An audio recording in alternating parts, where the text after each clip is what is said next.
Meanwhile, tonight, the pharmaceutical industry has gone to court to stop the government from negotiating the price of prescription drugs provided through Medicare. WAND's Doug Wolfe asked Illinois Senator Dick Durbin what can be done to keep competition in drug pricing. Senator Durbin and other Democratic senators have filed a brief in federal court seeking to uphold the constitutionality of Congress allowing Medicare to negotiate lower drug prices for consumers. What I hear over and over from American people is the cost of prescription drugs is too high. People find it difficult to pay for a prescription. So if we can negotiate prices down, it's good for taxpayers and it's good for people who need these drugs. Drug prices are negotiated for the Veterans Administration, but Big Pharma is trying to block negotiations for Medicare, as was passed under the Inflation Reduction Act.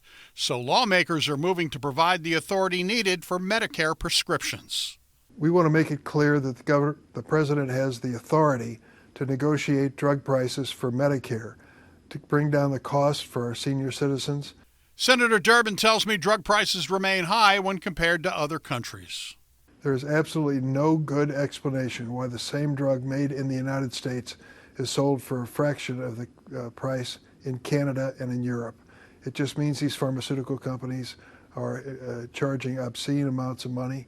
The senator argues advertising by drug companies also drive up prices as consumers come into doctors' offices asking for the latest drug they saw advertised on TV. And the doctor, instead of arguing with you, writes a prescription.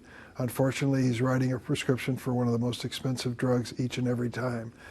The United States is one of just 2 countries allowing TV drug advertisements. Indicator Doug Wolfe, WAND News.